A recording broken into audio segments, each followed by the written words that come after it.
आज तारीख है 18 जुलाई 2025। यानी प्रियंका चोपड़ा हो गई हैं 43 इयर्स की। और आज इस मौके पर हम आपको प्रियंका चोपड़ा के बारे में कुछ ऐसी हैरान करने वाली बातें बताएंगे जो आपने आज से पहले शायद ही कभी सुनी हो।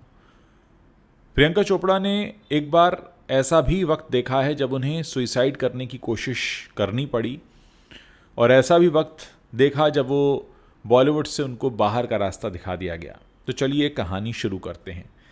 प्रियंका चोपड़ा ने अपने दम पर बॉलीवुड से लेकर हॉलीवुड तक अपनी एक्टिंग की बदौलत ही गहरी छाप छोड़ी है।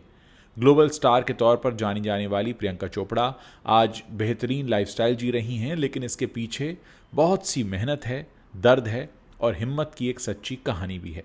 मिस वर्ल्ड का खिताब जीतने के बाद भी प्रियंका को बॉलीवुड में काफ़ी रिजेक्शन का सामना करना पड़ा। कभी उनके सांवले रंग का मजाक उड़ाया गया, तो कभी उन्हें काली बिल्ली और डस्की कहा गया।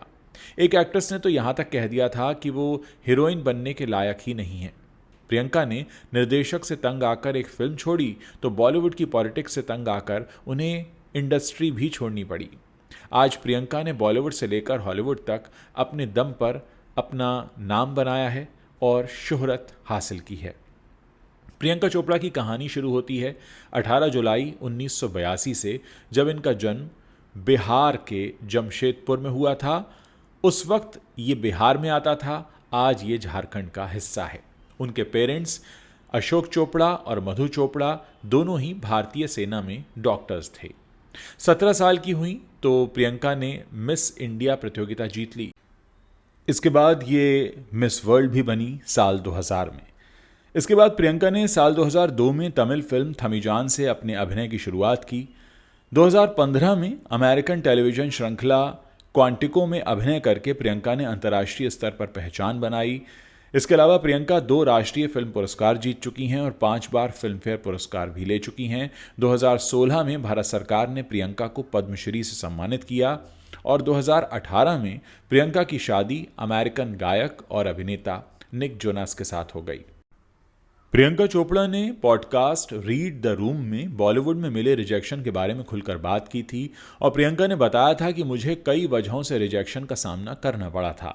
मुझे कहा जाता था कि मैं रोल के लिए फिट नहीं हूँ, कभी फेवरेटिज्म की वजह से तो कभी किसी और की गर्लफ्रेंड की वजह से मुझे फिल्म में कास्ट नहीं किया गया। इंडस्ट्री में एक समय ऐसा भी था जब कोई मेरे साथ काम नहीं करना चाहता था। करियर की शुरुआत में मुझे लगभग 1.5 साल तक रिजेक्शन का सामना करना पड़ा। प्रियंका ने बताया था कि उन्हें अपने रंग के कारण कई बार बॉडी शेमिंग का सामना करना पड़ा। उन्हें काली बिल्ली और डस्की भी कहा जाता था। एक वक्त तो ऐसा भी था कि जब इनकी ऑन स्क्रीन मां बनी स्मिता जयकर ने ही एक इंटरव्यू में इनका मजाक बनाया था कि कैसी कैसी लड़कियां हीरोइन बनने के लिए आ जाती हैं। हालांकि बाद में स्मिता जयकर ने कहा था कि उन्हें अपने उस बयान पर पछतावा हुआ था।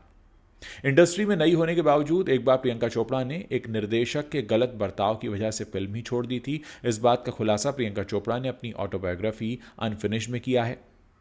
प्रियंका ने अपनी ऑटोबायोग्राफी में बताया है कि निर्देशक ने उनके साथ बुरा बर्ताव किया था, जिसके चलते उन्होंने फिल्म बीच में ही छोड़ दी थी। लेकिन तब उन्होंने किसी को कोई कारण नहीं बताया, क्योंकि उस वक्त उन्हें डर ये था कि लोग उन पर ही उंगलियां उठाने लगेंगे। प्रियंका ने अपनी ऑटोबायोग्राफी में यह भी बताया कि कैसे इंडस्ट्री में कई बार हीरो के कहने पर पूरी की पूरी स्क्रिप्ट बदल दी जाती थी और महिला किरदारों को हटा दिया जाता था। अपनी इसी ऑटोबायोग्राफी में प्रियंका ने यह भी बताया है कि एक बार वो एक फिल्म मेकर से मिलने गई तो उसने उन्हें घूम घूम कर खुद को दिखाने के लिए कहा। जब प्रियंका ने ऐसा किया तो उसने उन्हें घूरते हुए ब्रेस्ट बढ़ाने, जॉ लाइन ठीक कराने और बट बढ़ाने की सलाह दी। फिल्म मेकर ने कहा कि अगर वो एक्ट्रेस बनना चाहती हैं तो ये बदलाव ज़रूरी हैं, और उसने एक डॉक्टर का नाम भी दिया जो ये सब कर सकता है। प्रियंका ने बताया कि यह सुनकर उन्हें बहुत बुरा लगा, लेकिन ऐसी बात करना फिल्म इंडस्ट्री में बेहद आम है, जिसे लोग बहुत सामान्य तौर पर मान लेते हैं। वेब सीरीज सिटाडेल के प्रमोशन के दौरान प्रियंका चोपड़ा ने बॉलीवुड की पॉलिटिक्स के बारे में भी खुलकर बात की थी।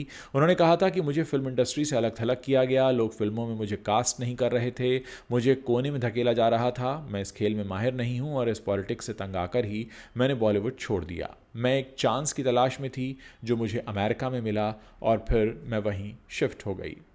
बॉलीवुड के अलावा प्रियंका चोपड़ा ने हॉलीवुड में भी अपनी पहचान बनाई, खासकर टीवी शो क्वांटिको में मुख्य भूमिका निभाकर। प्रियंका ने Baywatch, isn't it romantic, the white tiger, the matrix resurrections, love again और हेड्स ऑफ स्टेट जैसे बड़े प्रोजेक्ट्स में भी काम किया है।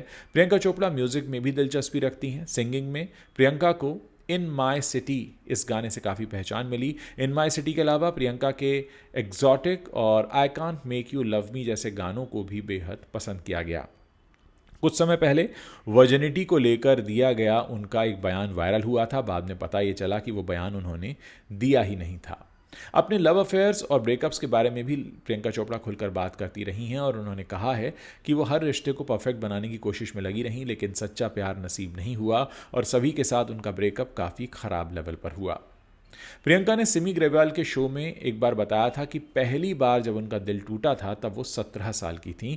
वो सदमे में थीं और उस दर्द को समझने के लिए बहुत छोटी थीं और उनको ये लग रहा था कि वो क्या कर रही हैं। वो उस लड़के की मीठी मीठी बातों में फंस गई थीं और प्रियंका ने बताया था कि इनकी कज़न्स इनसे हमेशा कहती थीं कि तुम ऐसा कैसे कर सकती हो, वो लड़का तुम्हारे लायक नहीं है। फिर भी मुझे लगता था कि शायद मैं सही कर रही हूँ। न्यूज़ 18 में छपी खबर के मुताबिक बॉलीवुड में आने के बाद प्रियंका चोपड़ा का अफेयर असीम मर्चेंट से था। तब प्रियंका करियर के शुरुआती दिनों में मॉडलिंग किया करती थी। जैसे ही प्रियंका को फिल्में ऑफर होने लगीं, उन्होंने असीम मर्चेंट से ब्रेकअप कर लिया। प्रियंका चोपड़ा के पूर्व मैनेजर प्रकाश जाजू ने भी एक बार दावा किया था कि प्रियंका चोपड़ा ने संघर्ष के दिनों में 2 से 3 बार खुदकुशी की कोशिश की थी। जाजू के मुताबिक उस दौरान प्रियंका चोपड़ा और उसके कथित बॉयफ्रेंड असीम मर्चेंट में अक्सर झगड़ा हो जाता था और कभी कभी तो आधी रात में प्रियंका अपने दोस्त पर चिल्ला उठती थी। एक बार तो अपने दोस्त से झगड़ा करके प्रियंका चोपड़ा मुंबई के वसई इलाके में खुदकुशी करने चली गई थी। प्रकाश जाजू ने कहा कि उस वक्त मैंने उन्हें समझाया था कि वो ऐसा कोई कदम ना उठाएं, यहाँ तक कि प्रियंका असीम मर्चेंट की मां से भी काफ़ी करीब हो गई थी। 2002 में असीम की मां की मौत के बाद तो प्रियंका चोपड़ा अपनी बिल्डिंग से नीचे कूदने जा रही थी। सुसाइड वाली बात पर चुप्पी तोड़ते हुए प्रियंका ने सफाई दी थी कि जो आदमी मुझे परेशान करने की वजह से जेल जा चुका हो, उसकी बात पर कोई कैसे विश्वास कर सकता है। ये बात उन्होंने अपने पूर्व मैनेजर प्रकाश जाजू के बारे में कही थी, जिनसे उनका बहुत लंबा बवाल चलता रहा था। प्रियंका की लाइफ में हरमन बावेजा भी आए थे। प्रियंका और हरमन ने लव स्टोरी 2050 और व्हाट्स योर राशि में काम किया। इसी दौरान दोनों के बीच नज़दीकियां बढ़ीं।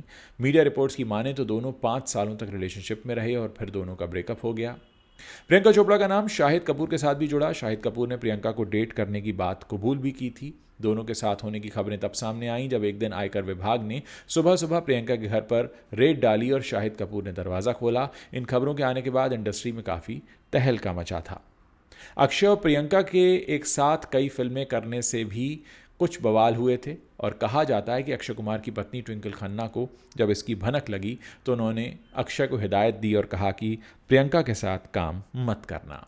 शाहरुख खान के साथ भी प्रियंका चोपड़ा का नाम जुड़ा। इस खबर ने तो इंडस्ट्री में हलचल ही मचा दी थी और इसके बाद दोनों की नज़दीकियां इतनी बढ़ीं कि प्रियंका को बाद में बॉलीवुड छोड़ना ही पड़ा। और एक बार ये भी कहा जाता है कि हॉलीवुड स्टार जेरार्ड बटलर भी प्रियंका चोपड़ा से शादी करना चाहते थे और 2009 में जब वो इंडिया आए थे तो प्रियंका ने उनके लिए एक शानदार पार्टी भी रखी थी। तो कुल मिलाकर प्रियंका चोपड़ा का नाम बहुत से लोगों से जुड़ता रहा है, लेकिन फ़िलहाल वो निक जोनस के साथ शादीशुदा हैं और उनकी ज़िंदगी बहुत अच्छी चल रही है। उम्मीद है कि प्रियंका इसी तरह दुनिया भर के लोगों का मनोरंजन करती रहेंगी और खुलकर अपनी बात सबके सामने रखती रहेंगी। हम उन्हें उनके बर्थडे पर बहुत सारी गुड विशेस इंडिया से भेज रहे हैं।